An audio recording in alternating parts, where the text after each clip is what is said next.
ધોરણ 8 વિષય ગુજરાતી અને એકમ નંબર 7 જેનું નામ છે દેશભક્ત જગડુસા। એ પાઠ આપણો અધૂરો રહી ગયો હતો અને મેં કહ્યું હતું કે આગળનું જે છે ભાગ એ આપણે ભાગ 2માં ભણીશું। તો સૌને યાદ છે ને કે આપણે કેટલેથી બાકી હતો પાઠ? તો હું અહીંયા અંડરલાઈન કરું છું, બધા ધ્યાન આપજો, ત્યાંથી આપણો પાઠ અધૂરો હતો। તો ત્યાંથી આપણો જે પાઠ છે તેની શરૂઆત કરી દઈએ। તો વિદ્યાર્થી મિત્રો, આપણે અહીંયાથી પાઠ અધૂરો હતો, શરૂઆત કરી દઈએ। જગડુસા કહે છે ને, પછી રાજા બોલે છે ત્યાંથી। જગડુસા કહે છે કે આપે આપના ધાનના કોઠાર અને ધનના ભંડાર ગરીબોને માટે ખુલ્લા મૂકી દીધા છે, એવું કહે છે ને, એટલેથી આપણે પાઠ રવા દીધો હતો, બાકી હતો। હવે આગળ જોઈએ। રાજા કહે છે, મૂકી દીધા હતા, હવે તો એ ખાલી થઈ ગયા। રાજા કહે છે કે ખુલ્લા તો મૂકી દીધા હતા, પણ હવે તો એ ખાલી થઈ ગયા।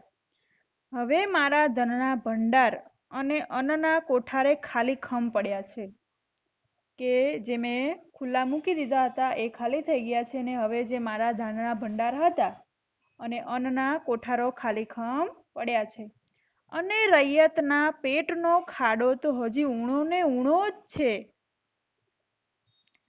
રૈયત એટલે આપણે આગળ સમજ્યા હતા, રૈયત એટલે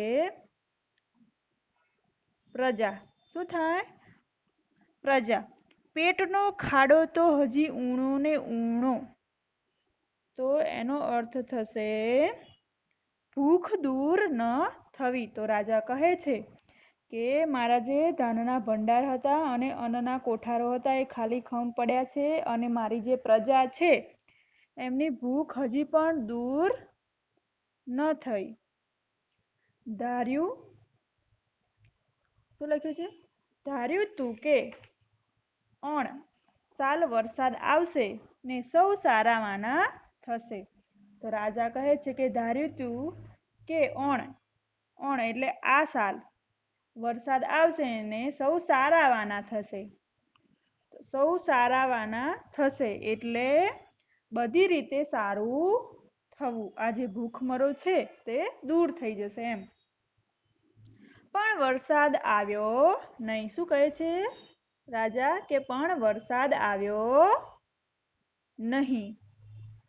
રાજા કહે છે કે ધાર્યું તું કે આ સાલ વરસાદ આવશે અને બધું જ સારું થઈ જશે, પણ વરસાદ આવ્યો નહીં।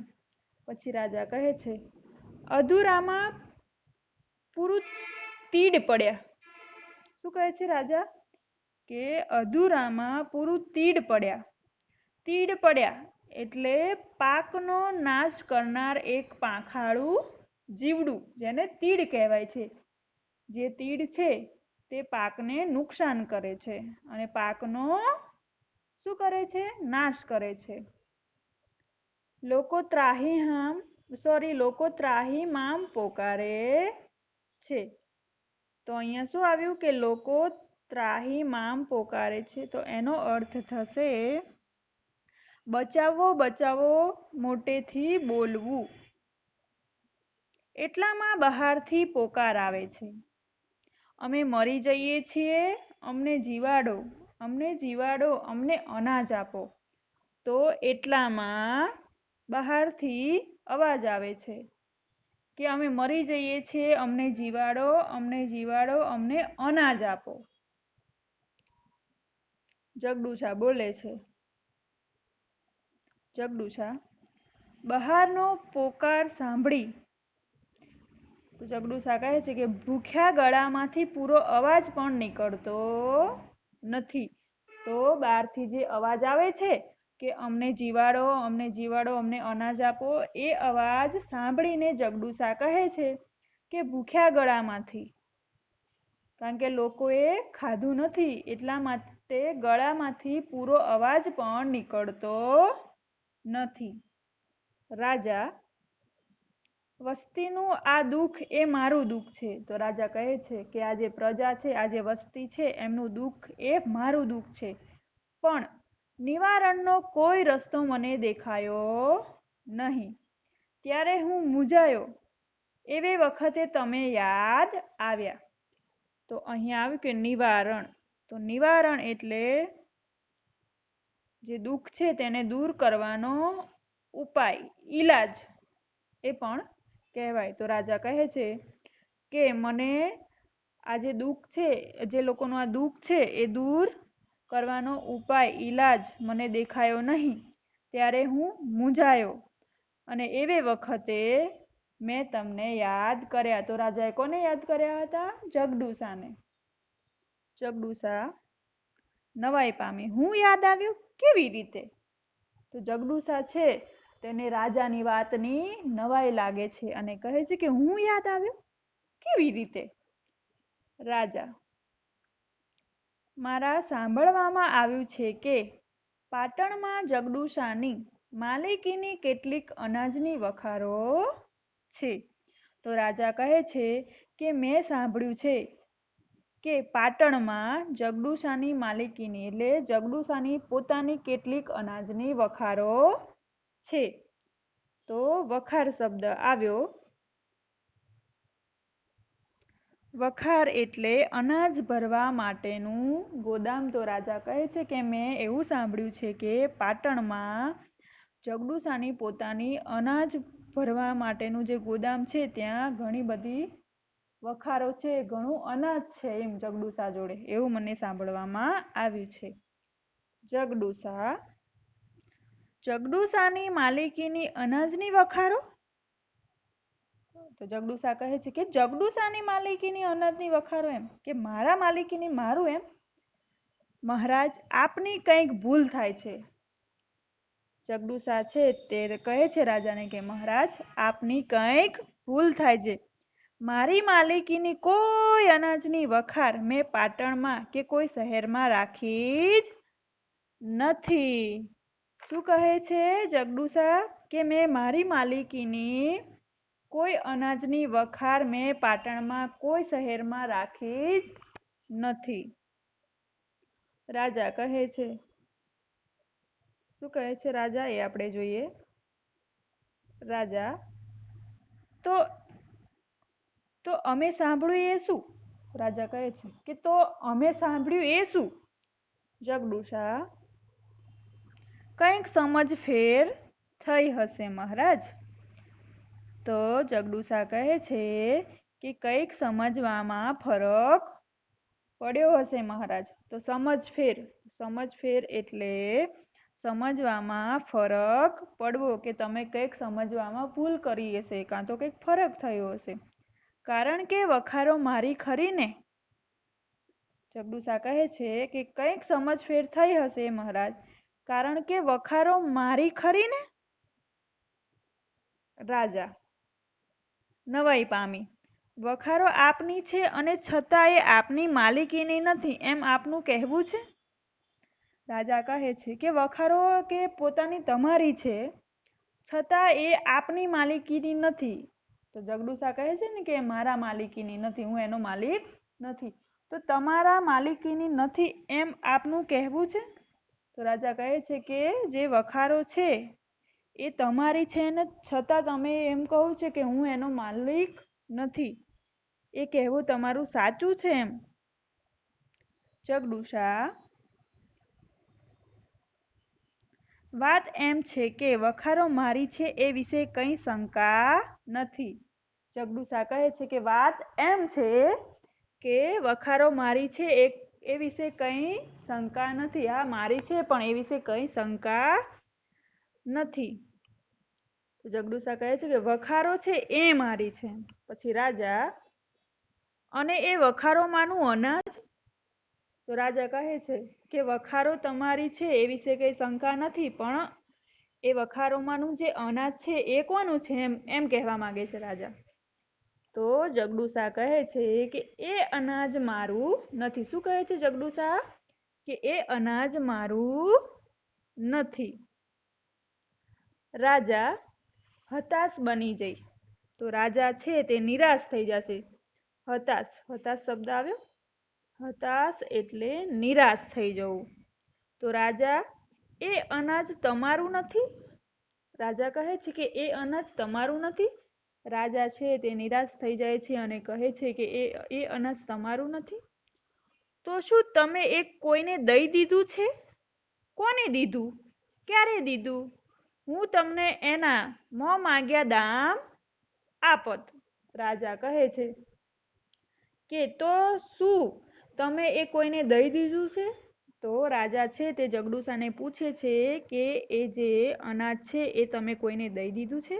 કોને દીધું છે એવું પણ પૂછે છે કે તમે કોને દીધું, તમે ક્યારે દીધું, એવું પૂછે છે. અને કહે છે રાજા કે હું તમને એ અનાજના મોં માંગ્યા દામ આપત. તો અહીંયા મોં માંગ્યા દામ એનો અર્થ થશે વસ્તુની જેટલી માંગે તેટલી કિંમત આપવી. અને દામ શબ્દ છે, દામ એટલે મૂલ્ય, પૈસા એમ થાય. તો રાજા કહે છે કે એ જે અનાજ હતું એ તમે કોને દીધું ને ક્યારે દીધું, હું એ અનાજનું તમને મોં માંગ્યું દામ એટલે પૈસા આપત. જગડુસા, એ અનાજ મારું નથી એ નિશ્ચિત છે. જગડુસા કહે છે કે એ અનાજ મારું નથી એ નક્કી છે. નિશ્ચિત એટલે નક્કી છે. મેં કોને દીધું અને ક્યારે દીધું એ જાણવું હોય તો એમ કરો ને, એ વખારો ખોલાવી એની તપાસ કરાવો ને. તો જગડુસા કહે છે કે મેં કોને દીધું ને ક્યારે દીધું એ તમારે જાણવું હોય તો એમ કરો ને, એ વખારો ખોલાવો એની તપાસ કરાવો ને. તો જગડુસા છે તે રાજાને કહે છે, રાજા પૂછે છે ને કે કોને દીધું ને ક્યારે દીધું. તો જગડુસા એટલા માટે કહે છે કે મેં કોને દીધું ને ક્યારે દીધું એ મહારાજ તમારે જાણવું હોય તો એમ કરો ને, એ વખારો ખોલાવી, તો જે વખાર છે તે ખોલાવી એની તપાસ કરાવો એમ કહે છે. રાજા કહે છે કેવી રીતે ખબર પડશે? તો રાજા કહે છે કે કેવી રીતે ખબર પડશે? જગડુસા, એમ જ ખબર પડશે. શું કહે છે જગડુસા? કે એમ જ ખબર પડશે. દરેક વખારની અંદર ભીતપત્ર પર તાંબા પત્રામાં લેખ લખાવીને જડાવેલો છે. તો અહીંયા ભીતપત્ર, ભીતપત્રનો અર્થ થશે દિવાલ પર લગાવેલી કોઈ જાહેરાત. તો દિવાલ પર કંઈક લખેલું હશે અને તાંબા પત્રા તો લખાણ લખેલું તામ્રપત્ર. તો જગડુસા કહે છે કે એમ જ ખબર પડશે, કે તમને એમ જ ખબર પડી જશે. અને દરેક વખારની અંદર દિવાલ પર એ જાહેરાત લખી છે એટલે ભીતપત્ર પર લખાણ લખેલું છે. જે લેખ છે તાંબા પત્રમાં એ લેખ લખાવીને જડાવેલો છે. તેમાં એ અનાજના માલિકના નામ ઠામ બધું લખેલું છે. તો આજે ભીતપત્ર પર તાંબા પત્રમાં લેખ લખાવીને જડાવેલો છે તેમાં એ અનાજના માલિક એટલે જે અનાજના માલિક છે તેના નામ ઠામ બધું લખેલું છે. તો અહીંયા શબ્દ આવ્યો કે નામ ઠામ. નામ ઠામ એટલે નામ અને સરનામું, કે એ અનાજ કોનું છે એ બધું જ તેના પર લખેલું છે. હવે આગળ જોઈએ.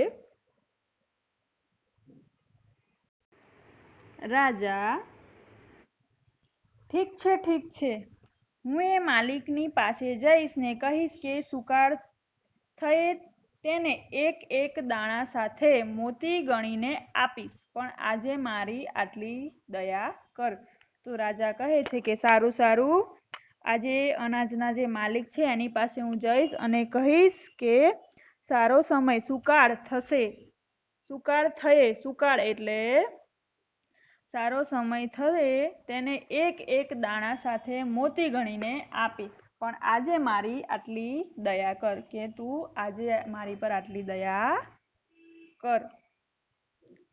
જગડુસા, જે રાજાના દિલમાં રૈયતના સુખ દુઃખના આવો ખ્યાલ છે તેને અનાજ જરૂર મળી રહેશે. તો જગડુશા શું કહે છે કે જે રાજાના દિલમાં પ્રજાના સુખ દુઃખનો આવો ખ્યાલ છે, આવી ચિંતા છે, તેને અનાજ જરૂર મળી રહેશે. રાજા મળી રહેશે પ્રશ્ન પૂછે છે રાજા કે મળી રહેશે?